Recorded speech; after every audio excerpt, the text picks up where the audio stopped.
Hey, you ready for this deal, Jimbo? Hey, live action, man.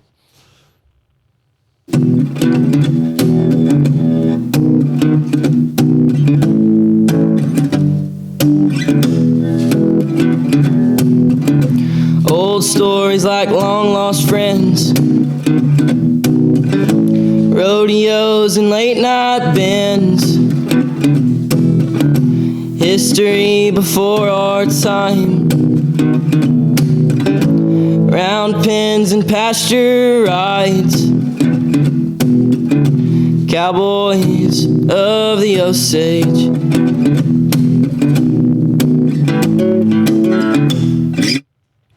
Woo! Howdy, everybody. Welcome to another edition of the Cowboys of the Osage podcast, brought to you by the Ben Johnson Cowboy Museum, located in historic downtown Pawhuska, Oklahoma. Hey, it's old Cody here. And as always, I have my main man with me, my co-host, my partner, Mr. Rodeo Historian himself, Mr. Jimbo Snively. Morning, Jimbo. Good to see you. Who do we have today? Hey, good morning to you, Cody, and it's a great day in Osage. And Cody, we got one of the great steer ropers when I was a young man growing up. He was from up north. We didn't see him as much as some of them because he was up there in that Wyoming area, but he was one of the really good ones back then. I remember watching him rope well. He is five-time national finalist in the steer roping, but get this, he won the average twice. That's big odds right there. That's pretty good average. So he could sure do it. And he got, what I like about him, he goes back to the early days there in the 60s too, you know, when all those guys like Schultz and Shaw, Everett Shaw and Jim Snively and Clark McIntyre were still roping. So he's that era, and then he goes into the mid-70s, you know, when it's starting to change a little bit. And so we're just tickled to death to talk to him. And Dewey Lee, welcome to the Cowboys of the Osage podcast. Well, thank you for calling. Well, it's our pleasure. Where'd you grow up at, Dewey Lee? What? Where'd you grow up at? In Wyoming. Whereabouts? Well, kind of just all over. I was born in Torrance, Wyoming, and then I spent a lot of time in Guernsey, and I spent a lot of time in Douglas, Wyoming. Did you say Torrance, Wyoming? Torrington. I meant Torrington. Yeah. You probably knew Carl Sawyer well then, didn't you? Oh, yeah. Carl Sawyer, we roped at his place a lot.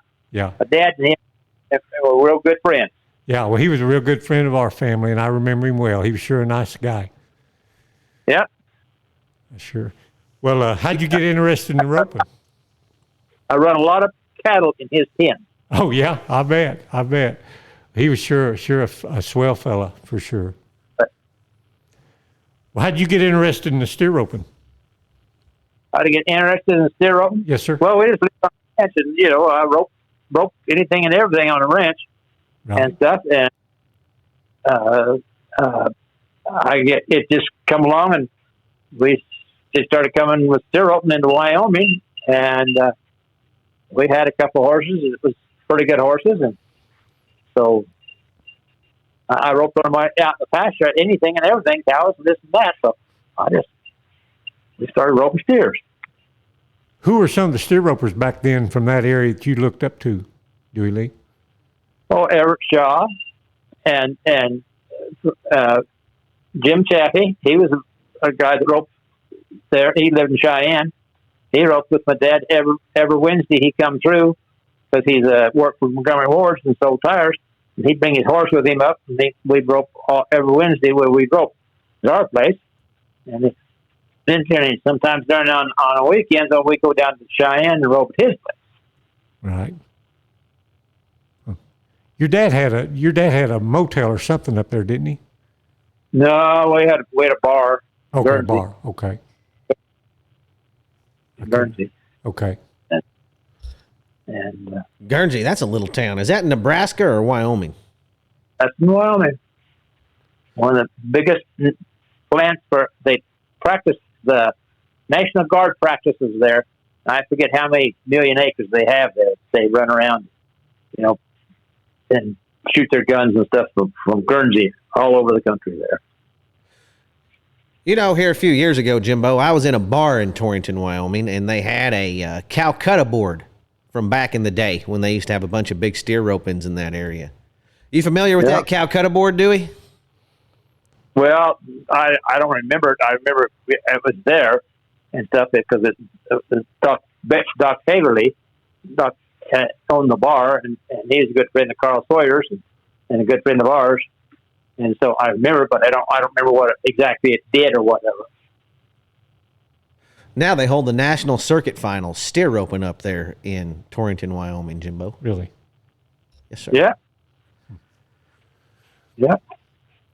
Well, you mentioned Everett Shaw. Did he help you with your steer roping, or who helped you the most getting started, Dewey? Oh, well, Everett was a real good friend. Uh-huh. Dad, folks. And I went down and stayed with Everett for a while. Not very long, because they wouldn't let me stay away from home very long. Yeah. Had too many. And anyway, and Everett come and he stayed at our place two or three times, and we roped, and I got to be real close with Everett Shaw. Right. What was he like? He's a wonderful man. Yes. Nothing. He'd never get in a hurry to do anything. He'd tell you something, and he'd tell it to you twice, and it'd be real slow. And then when you went to the roping pin and you fouled up, he'd say, "No, you don't do it that way." And now you got to wake up and pay attention. And that was all he's ever said. Yeah. What do you remember about his roping? Oh, he could rope anything. I don't care if it was a goat or a rabbit or what. He was a very fine roper. He could rope. Right. He was good with horses too, wasn't he? Oh, yeah. Yeah, he could do anything, make a horse do anything. It just took him a long time. Yeah. You took him a horse, and he started from scratch, and he'd probably taken to keep him for a year. He made on everything what he considered to be perfect to him. Maybe not to you, to him, for that horse to do. Right. He was a perfectionist for sure. Yes, sir. I heard he could saw those horns off them steers with a rope. Yeah, he was good. He was a good man. He could do lots. He went all the way back to the early Turtles. He was one of the original Turtles, and he was on the board there for the Turtles for maybe the whole time they had a turtle. He really, I was around him a lot as a kid, and I wish now I would have asked him more about the Turtles. I didn't know anything about the Turtles then, but I would like to have picked his brain because he was there for the very beginning of the Turtles and served on the board all those years. Yes, sir. And these guys today really owe a lot to those early guys because it wasn't easy, that Turtles deal. Everybody didn't go for that deal, and it was hard to get that started. Well, I got there at Torrington, Wyoming, they was going to have one of them steer ropers, and I was 14, and they wasn't going to let me in it. And they ever said, "Why not?" He said he paid his dues and everything. Well, why not? Well, he's young, and I don't remember who it was there because my memory's kind of lost. But the guy stepped up and said, "Hey, he's got his $800 for the entry fees there. We're going to lay him rope." Right. And that's what happened. Everett says, "We're going to lay him rope." $800 entry fees. Yeah, that was a lot of money back then. That was a lot of money back in to be roping for. You're right. Wow. Well, what about you? Probably roped against Clark McIntyre and Schultz Webster and all them too, didn't you? I know them all. I've been to Schultz place and stayed in his pen too. Yeah. And stuff. Yeah, I got to go to all of them because Everett Shaw made sure I got to go down and see some of them stuff. Yeah. Did you ever get to spend much time around Ike Rude? Yeah, well, I didn't spend too much time around Ike. He wasn't kind of where we was at. I mean, I got to know him pretty good because of different places that'd be down, But he's a different fella. He wasn't like these old Everett Shaw and Ike Rude, and some of them older times. He's a different fella. Yeah, I just remember he was a pretty old man when I knew him. But, Yeah, he was old. He was quite short. Yeah, Little. short. He's short, wasn't he? Oldest man to ever Yeah. win Cheyenne Frontier Days. Oldest world champion ever. Yeah. Sure was. Right. Yeah. Well, your dad, when you was growing up, your dad supports your steer roping? I mean, he was all for it? Or did he want you to Oh. go to work? He roped. He roped a little. Oh, did he? Yeah, he's all for roping. I mean, we roped, of course, we doctored a lot of cows that we had and stuff, but he was all for the rope. Wasn't he partners with Don McLaughlin or something on something? Well, we backed Don McLaughlin for a while and stuff. Don kind of come and stayed up around there for us and was kind of, he was broke and going to work for us and stuff. And so we took my dad, he come and helped us with some horses and stuff. He could sure make a horse. Right. He could sure rope too, couldn't he? Oh, yes. Very smart roper. So what was your first big win, Dewey, when you was just a kid getting started steer roping? And the bad thing about it, people don't realize you had to rope against those toughs. They didn't have a B or amateur deal hardly then, did they? Oh, no.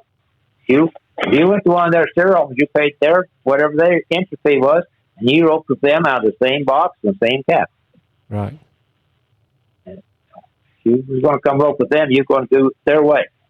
That made it kind of tough for a kid, didn't it? Yes, sir. It made it rough, but I went to Laramie. King Memorial roping. Right. When and I got to go to the best. I mean, I got to go to I was always had a good horse. Of course, we had lots.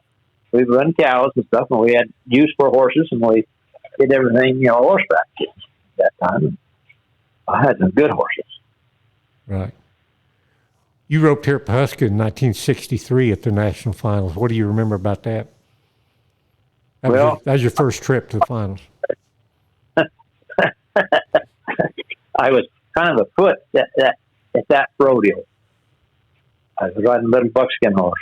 He got sore, it was my own fault, and he didn't want to run hit into that rope. But I didn't do much. Right. I got my back and probably enough money to get me home on gas. Well, you got your feet wet at the national finals anyway. Yeah. How old would you have been in '63 when you made them?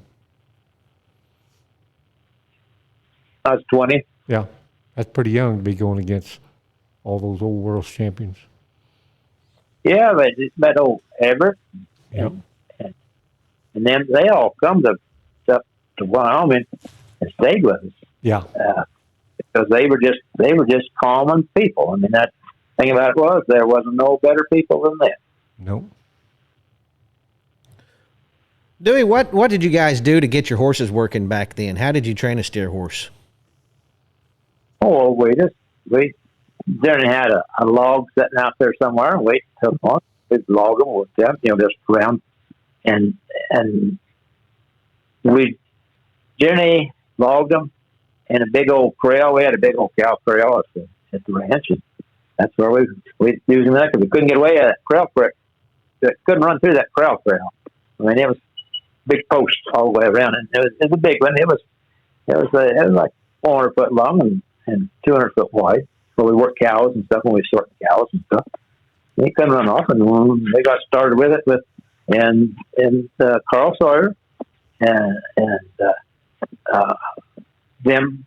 Carl got I can't remember who Carl got tangled up with him, because Carl and my dad, they roped calves a lot, and they got tangled up with somebody, and finally we ended up with Everett was one of them, and he come up to Carl Sawyer, and we went down there. There's about 15 miles from us, and we'd go down there and rope. Carl had a nice pin. It was all good made. Ours was a nice big pin, but it was just like a task pin. It was just Carl had a nice pin. We'd go down there and hope for them whenever time Everett come up in this part of the country. So Everett Shaw was probably one of my best teachers, and I got lots of rope with him, lots of practice, and got to ride his horses, that he had made. Right. And he never made. He never took a horse to Everett Shaw to get made if you didn't plan on him keeping it for 3 years. It took him 1 year to make him, 2 years to win on him, and keep him a year for his getting paid. He rode him. Yeah. Everett was one of the finest men I knew. Yeah, he sure was. How did he travel around back then? Like when he came up and stayed with you guys, what was he driving? What was he pulling?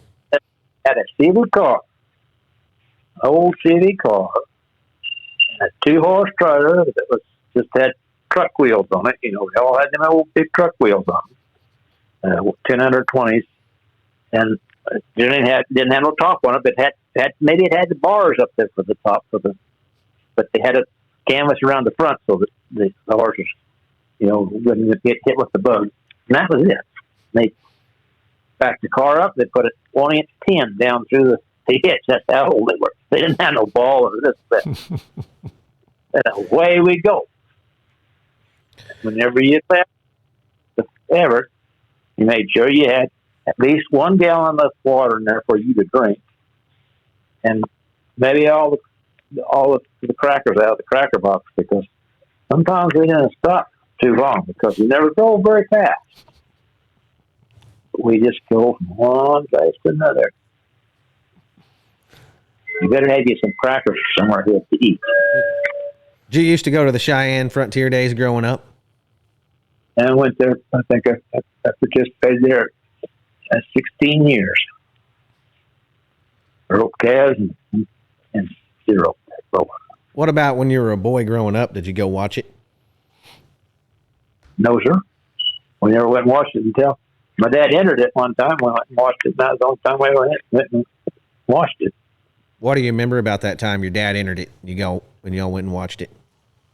Well, the first time my dad ever roped there, the score was 50 foot, as well as I can remember. It was only happened one time. Because that was 2 or 3 years later. I was 14 of them the first time, and they brought it back to 30-foot score. Yeah. And now they've shortened it. Now it's not even 30 anymore, is it?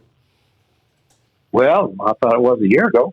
No, I think they've shortened it. They backed it off to 25, I think. Oh, okay. It's not even 30-foot score anymore. What? That's all right. I don't know why they did that. Yeah. Well, I don't know either. I never did win much on it. Yeah. I picture here I'm looking at. I got a Roper steer that's going to be good score on him. My horse got run. You know, I roped him and made the trip and turned off. My horse's front feet got off over the rope. We all went to the ground. Wow. That's the closest thing that I ever won at Cheyenne. Just one rodeo I couldn't win nothing. Yeah. Went there many years, but I never could win much. Well, maybe it's too close to the house. Seemed like there's a Wyoming guy always pops out there and wins it sometimes. You know, Oh, yeah. Troy Tillard's won it. Harold Bumgardner's won it. You know, there's been several of them. Yeah. From up in y'all's country, win it for sure. Yeah, Carl Sawyer won it once, too. Yeah. My dad couldn't win it. I couldn't win it, but a lot of our friends did. Bill Spratt won it once. Well, Yeah, there's a lot. Well, you made the finals in '63, and then you went back in '66. I guess that was probably in Veneta. Is that right? To the finals? Yeah. Yeah. And Veneta won. Yeah, I think it was '66 is Veneta. Did you have any luck there that year? Well, I don't know. Both years I went. They went 3 years to it, and I always won enough money to pay, to make where I wasn't broke when I come back. I mean, I had enough money to pay the bill and turn hotel and get back. But I never could ever win and never could draw enough. Yeah. When Schultz was furnishing the cattle, I win a couple rounds because he rode big old cattle, big horns and big cattle. And I had a pretty good steer horse at the time. I could win then, but most of the time I'd place enough just to pay my dues and Right. come back. Well, 72, that was the year here at Pawhuska, and they were big shoat furnishing then, and that was probably some of them big cattle you were talking about. I remember them. Yeah. They were definitely big cattle.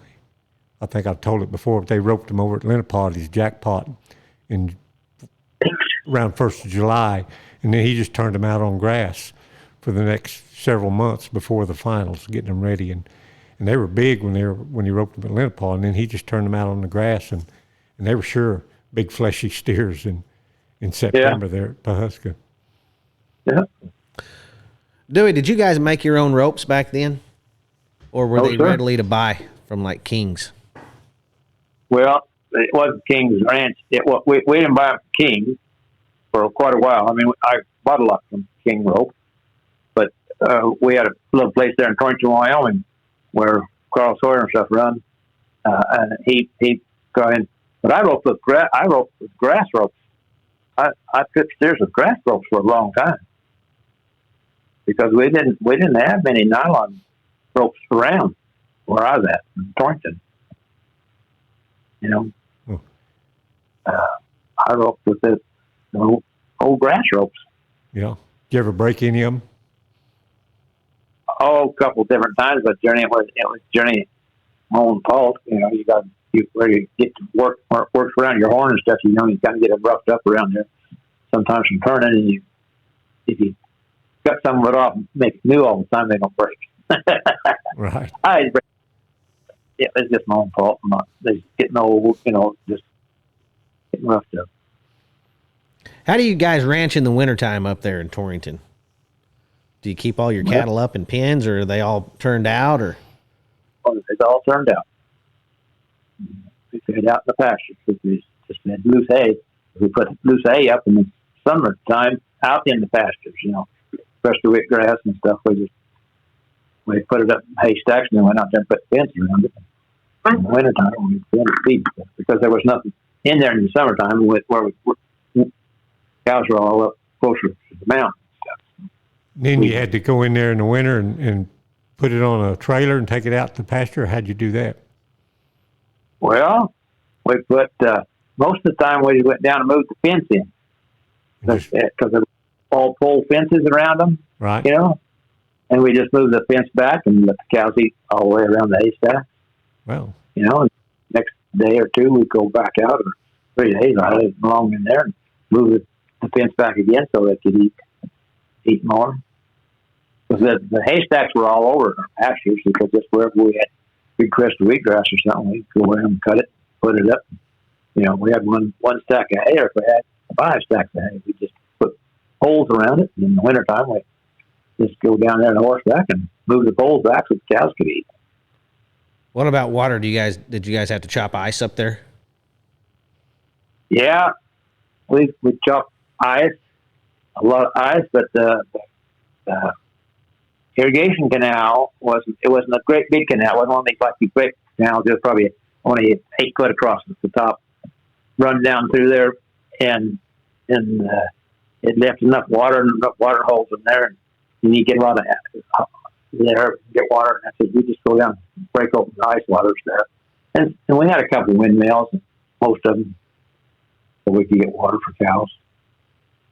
We dug windmills. how cold would it get up there in the wintertime?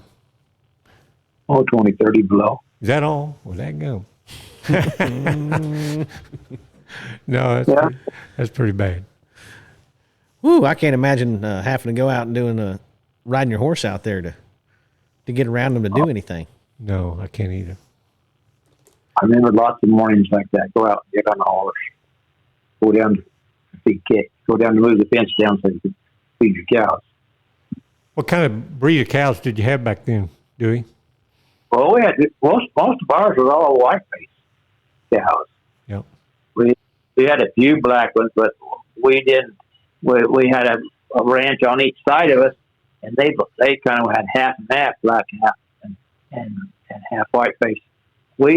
I don't know. My folks always had white faces like all I can remember when we sold up the ranch was we sold like, yeah. We had the black ones too. We had the black ones that bulls get through the fences. Right.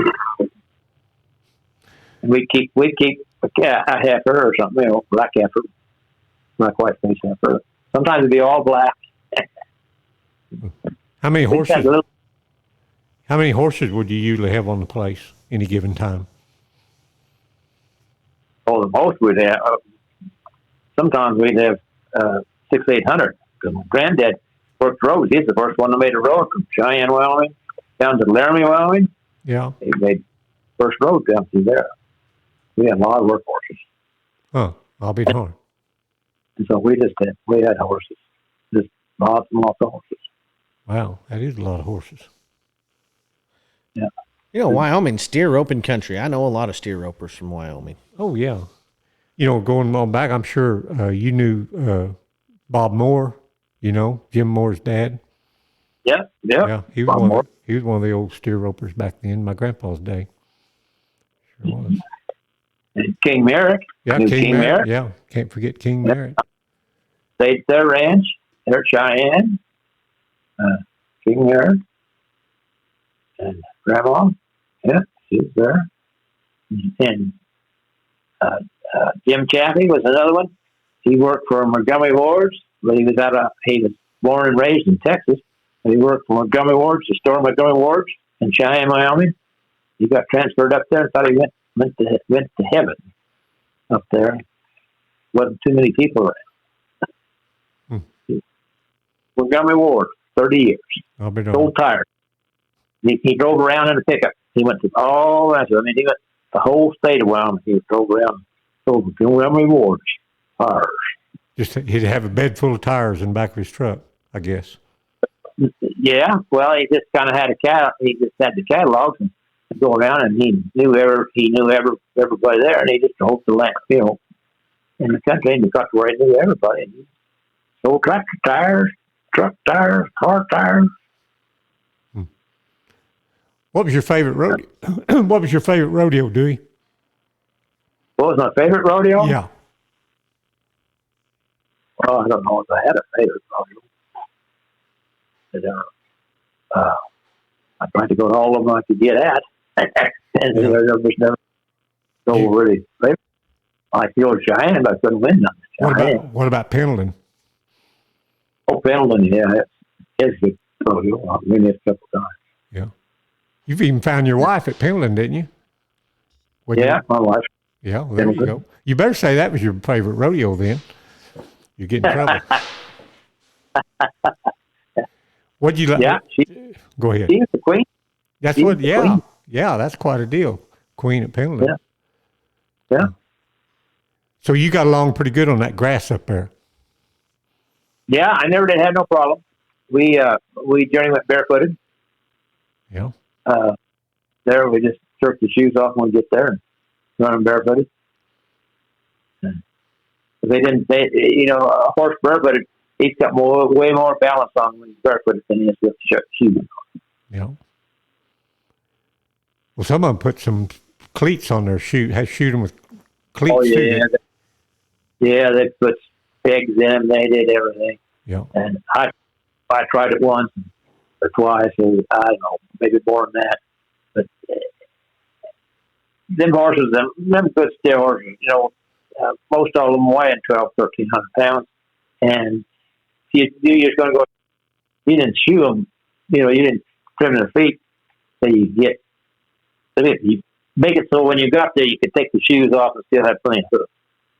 There, right. The rope. Right. That's a wild rodeo up there, isn't it?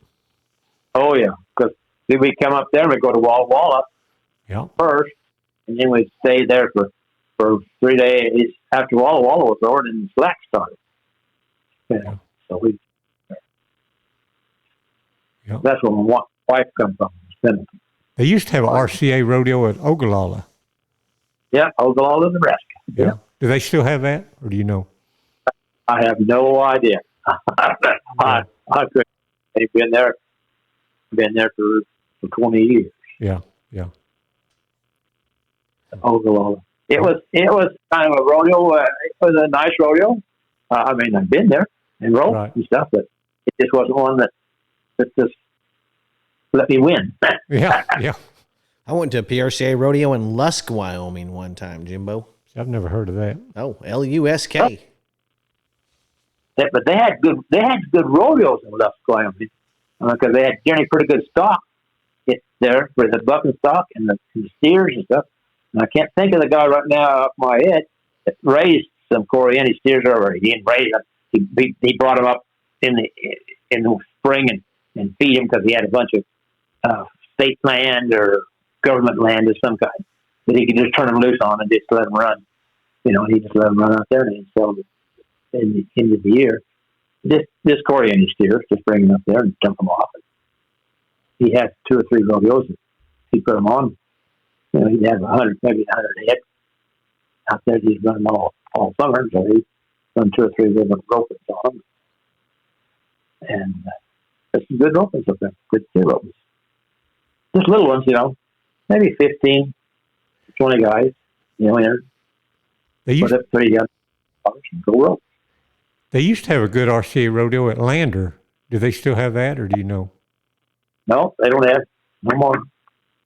No, they had a good rope in Atlanta because I lived in Riverton for about 15 years. My belt buckle that I wear, my grandfather won at Lander, Wyoming when I was 4 days old. He was 4 days old. Yeah. Steer rope. There's always a 4th of July. Yeah. I was born the 29th. So I guess maybe it's 5 days old then. I was born on June 29th. June 29th. Yeah. Yeah. It was always a good rodeo, you know. Yeah. They were up there. Yeah. Team. That team roping, they had to tie down team roping, you know. We had to tie the hind leg, you know, the 2 hind legs.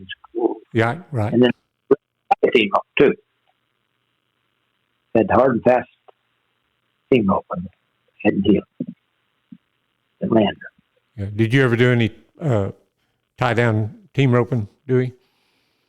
Or a little, you know, just, you know, a little, not too much. I had a big old roan horse, a good stout horse, and he could take the beating. Them head horses, they don't last very long. Tie down roping, team roping. Why is that? They take that beating. Yeah. And haters run them ropes. It was cheering, and the horse both pulling against the other, going the other way. Yeah. And then the Humane Society got that stopped a lot. You know, we'd get up and we'd be crippled, we'd break a leg or something, or pull a shoulder out or something. Humane Society got that shit. Yeah. Do you go to any ropings? I mean, you keep up with the rodeo or anything now, Dewey? No, sir. Not very much. I had to run. I couldn't win. I had to go to work, make a living. Yeah. So I quit kind of roping about anything. I got a trucking outfit. Went to trucking. Yeah. What did you haul on your trucks? Well, if I told you, you'd laugh. It's called paper pulp. Paper pulp, yeah. From the paper mills. Yeah. And we'd haul it to dairies, and they used it for bedding for the milk cows. I'll be darned. Well, you just don't think about that, Jimbo. No. It's got to come from somewhere, and somebody's got to haul it. Dewey gets it there. Yeah. 20 years we hauled it. And we'd take it down. We'd take it 100 miles to the coast. Because on the coast, out there in Oregon, there's lots of dairies down on the coast. Because it was pretty close to hay down there and stuff. And lots of dairies. So they used it for bedding. For the milk cows to lay in. You know, when they lay in there all day long, they used it for bedding. That pulp come out of the paper mill. We hauled it down there. Where did the trees come from? I mean, you said you got it from the paper mill, so there must have been a lot of timber around there close. We'd be going down with the waste, and they'd be coming with the new trees from those. They cut all along down the coast, all the trees down along there. I got you. So, yeah. So we worked both ways. We wouldn't. We just hauled the pulp down. We never messed hauling trees. Right. There's Right. different kinds of trailers and stuff to do that. We just had. Right. Yeah. Dewey, the steer roping finals moved around quite a few times, and you made it 5 or 6 times. Where all were the places that you roped? You mentioned Pawhuska and Veneta. Yeah.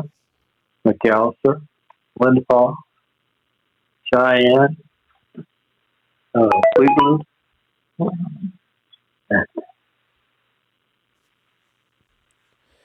I meant the different places they had they held the national finals.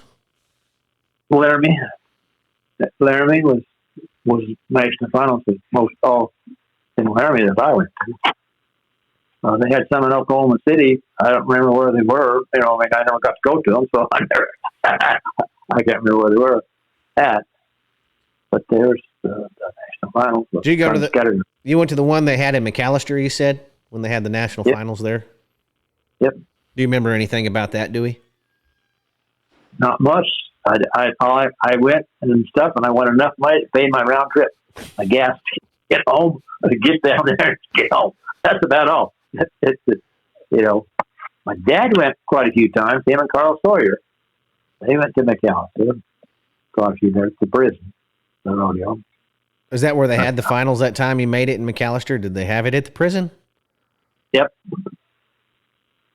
And I went, and I didn't do nothing. Like I said, I got enough out of there to get gas to get home. That's when gas was 40 cents maybe a gallon. What did you travel in, Dewey? What kind of rig did you have? Anything and everything. I had pickups and cars and a motorhome. I had all kinds of things at different times. And the last I built a trailer with 3 horses in the back and 20-foot living quarters at it. I used it, because then it wasn't cost me much to just set that at the house and didn't bother me much. It's just sitting there. And finally, someone wanted a portion like it, so I sold it. Guy in Wheatland, Wyoming, he built it. Right. Trying to make camper trailer. He's trying to make a camper trailer and compete with some of these outfits to sell camper trailers. What would Everett? Excuse me. Go ahead. No, all right. Come on. With Everett. Yeah. Everett Shaw. Yeah. Yeah, he's my best friend. I went over a lot with him. What would Everett Shaw think of the rigs that are going up and down the road now, you think? What was he thinking, or what? What would he think about them today with those big living quarters and $250,000 trailers and trucks? All too far above. That's he didn't want none of that. He wanted to stay in a hotel. I mean, a cheap hotel. But he wanted to stay in a hotel. Right. That's just the way. And he drove Chevrolet cars. Yeah. And they had a bar on there to put a pin through. The horse traders had a pin. Right. Stay down Everett and Neil Shaw was one of my best friends. I'd stay at their place down in Oklahoma. Right. Were they living in Stonewall at that time? Yeah. She owned the cafe there, in the bar. When she got the bar, they kicked her out of the church. And of course, where's it at? In Oklahoma, there weren't too many people in church, and boy, some of the people got all upset. She went out because she helped with the church a lot. She had a cafe there and stuff, and then they opened up the bar. They all got mad at her. But they eventually come back around because she still go furnishing. If they're going to have something to do with the church with food and stuff, like they come to a cafe and get it all built and take it over and eat it. I got to meet her once, Jimbo. I used to travel a little bit with her grandson, Neil Worrell, to some rodeos. Mm-hmm. And we stopped and seen her one time on our way through. Yeah, she's a real nice lady. It's Stonewall? Yes, sir. Oh, yeah. Oh, yeah. She's a super lady. And she walked on She walked on the water. She's great. There's a lot of good steer ropers come from Wyoming. A lot of legacy families. We got the Tillard family and Yep. Eisenbergers. Did you know any of the Eisenbergers up there? Do them all. Lee's one of my favorite people. Lee is. Oh yeah. Yep, he's very nice. Very nice person. Oh yeah. I think he spends a lot of time by himself, and he's developed quite the cussing habit, Jimbo. Really? Oh yeah. It's really fun to talk to him for a while. Yeah. If you like cussing, for sure. Yeah. The Hersing Right. family, they've been helping put on the Cheyenne Frontier Days since the inception of it. Yeah, I never did know him, because old King Merritt was he was there, Steve, and stuff, out of Cheyenne there. But I didn't go around Cheyenne too much, except when the Frontier Days was on. That was about the only time I was around Cheyenne. And then they ended up having some of my relations move in. He was in the Air Force. And he got transferred in there and stuff. But, then I was down there a little more staying and this and that. Cheyenne was a long ways from home. You know who was a good roper up in that country? Glenn Barlow. Do you know Glenn Barlow very well? Yeah. I knew Glenn Barlow. Yeah. I always thought that guy was a heck of a roper. Bobby Harris. Yeah. Woo. Talk about a roper right there. I know Bobby Harris. Real good. He traveled. He high school warrior with our son. Another guy that I knew, excuse me, I didn't mean to. Another guy I knew when I was a kid, and he come from somewhere up there, but it might have been Nebraska, though, was Glenn Nutter. Yep, Glenn Nutter. He's from Nebraska. Yeah. He was a nice guy, too. I really liked him. Yeah, he's a little skinny guy. Yeah, little guy. Yeah. Very nice. Yeah, very nice guy. He could rope. Yep. And I can't remember. He had one good horse, and then I don't remember if it got crippled or died or what. He got another, and he roped very good on him, and then he got another one, and him and the horse didn't get along. Yeah. He had a bad accident up there in the arena. Do you remember that when he got hurt so bad? Well, I don't remember much about it. I knew it. You weren't there. Stuff. You weren't there or anything. I wasn't there. Yeah. Yeah, I remember him talking about it. It's a pretty bad deal. Yeah. Dewey, if anytime anything, do what? I said, anytime you get one of them wrecks with a horse and a steer, you got lots of problems. Yeah, it's not good. It's not good. Dewey, if you were making a Mount Rushmore of steer ropers, you saw a lot of great steer ropers, and who would you put on your Mount Rushmore of steer ropers? I need 4 names. You need 4 names, yeah. Yeah.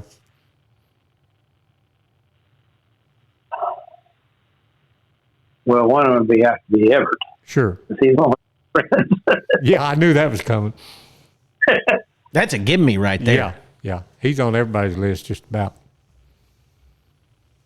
And Carl Sawyer, another from Torrington. Yeah. Him and my best friend. That guy ropes so good. Yep. And King Merritt. Okay. And probably Jim Chaffee. Okay. They were people that we roped at their place, around. We went and we go play and practice with them, and they have pins, this practice and stuff. They're all pretty good friends. Right.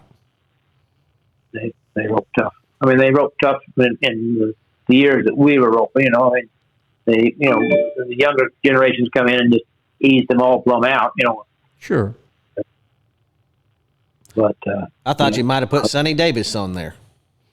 Well, he's a good friend, and I mean they come and stay at our place and stuff. He was good. And who's the other one? I thought you might have put Guy Allen on there.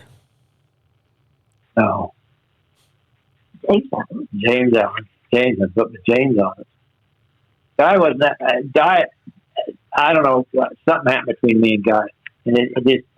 And I don't know what it is. I couldn't tell you today what it is. I mean, I speak to the man every day.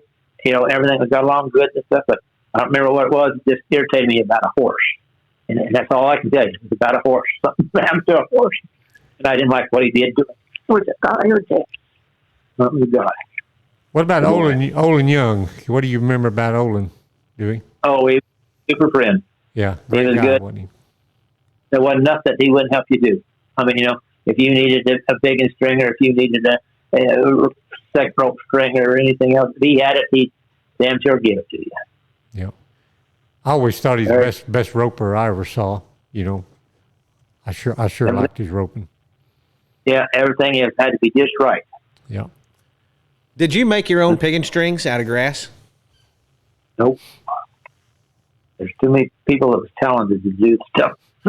And, you know, when I was growing up, they weren't that expensive, you know. And buy them, we don't go buy a dozen of them at a time. And that lasts me a year. Turn it dozen steer strings. Were you using grass strings, though? Yeah, that's all grass. When's the first time you saw a nylon string? Oh, it was down in Nebraska somewhere. I can't think of the name of the town. Started with a K. They had an invitational steer open that Sawyer put on. Carl Sawyer put on, and my dad went. And of course, I was always along wherever my dad and stuff went. And was over there, and the guy was selling ropes, piggins. He had one of them that's made out of not nylon, but Dacron? Huh? Dacron, maybe? Yeah, something like that. And it just, you know, it's gray. And I just really like the feel of it and stuff. And I think he wanted $8 for it. Hell, I didn't have $8. A lot of money in my pocket. Them grass strings are only $1.50. I buy a lot of them grass. And I finally got one. Dang, I hate this one. I can't remember the guy's name. A good friend of mine. Down there, he gave me one. He bought some, and he got to where he didn't like it. So he was using them just to carry when he was cabbing and stuff. And he says, I said, like that, you had it tied on your saddle all the time. He was at Brandon's and stuff. Everybody went to the Brandon. And I said, well, you got that all wrapped up, tied on your saddle. He said, I just use it to tie up my horse somewhere else, or go catch an old cow and tie her down to the doctor or whatever.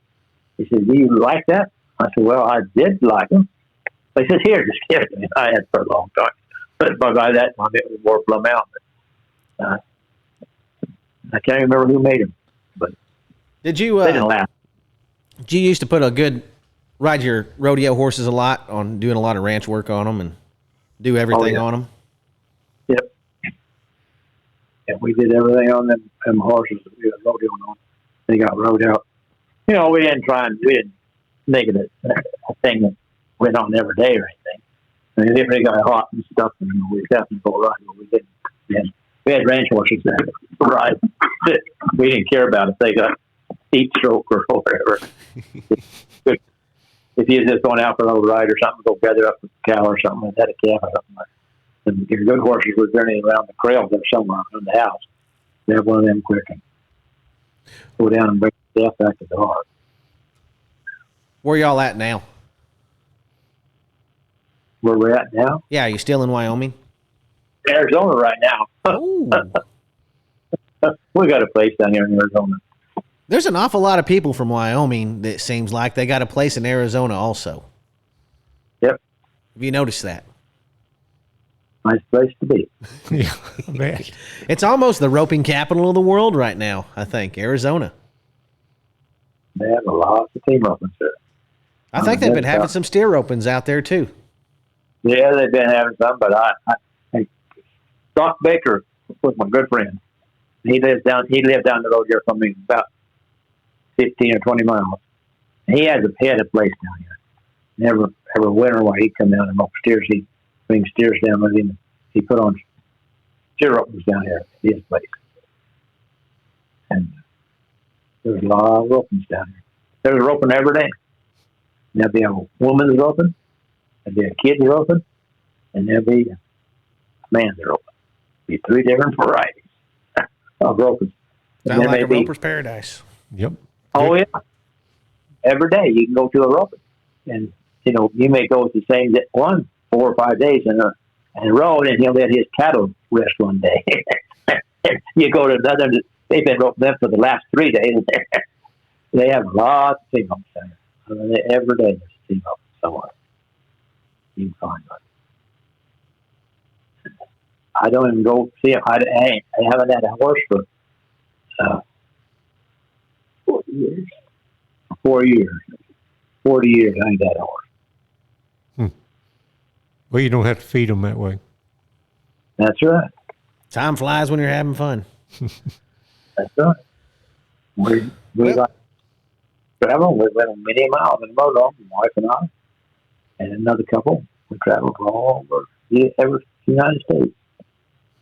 Got to see a lot of the country that I didn't know was out there. Sounds like you had quite the successful career to me, Jimbo. 2-time average winner at the NFR. He got the Queen from Pendleton. Right. He took that trophy home. That's really something. And made the NFR in how many different, the national finals in how many different towns, Jimbo? Well, let's see. Pawhuska, Veneta looks like, McAllister, or maybe Pecos, I'm not sure. And Pawhuska again, then Laramie. So there's not too many guys that can talk about that many different places that they held the steer roping finals. Right. Yeah. For sure. Yeah. Oh, yeah.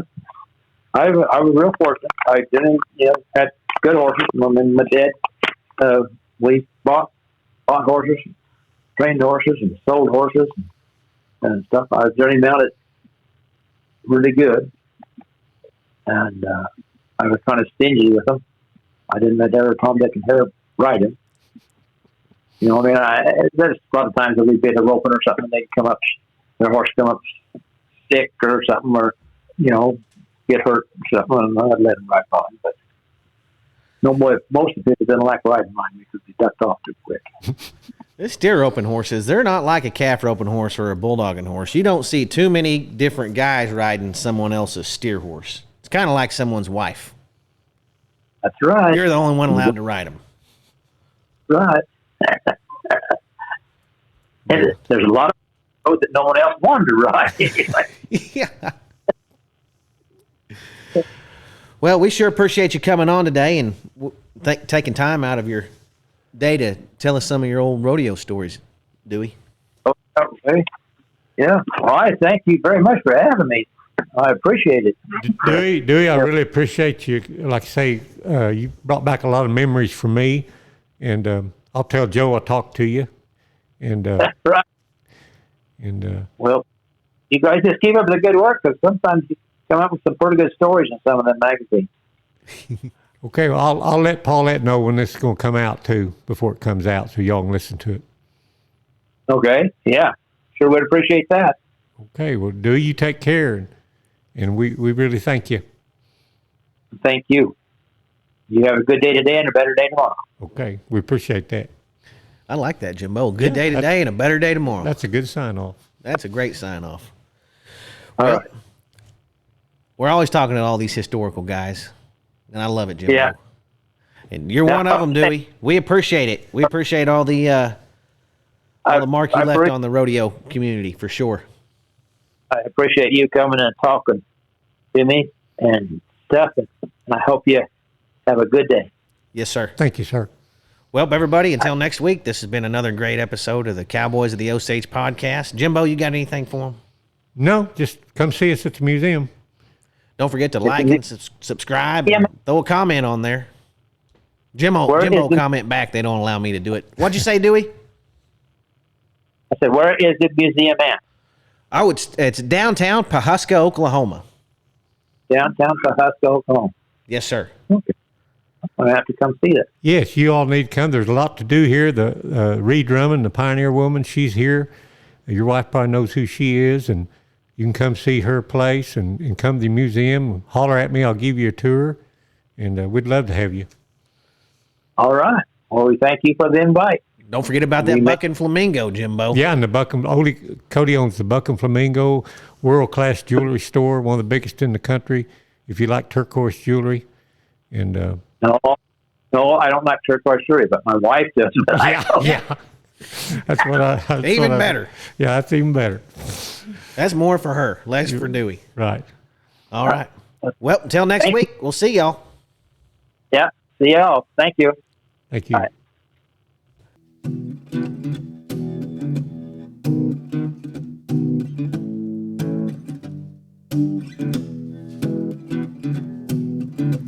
Old stories like long lost friends, rodeos and late night bends, history before our time, round pens and pasture rides, cowboys of the Osage.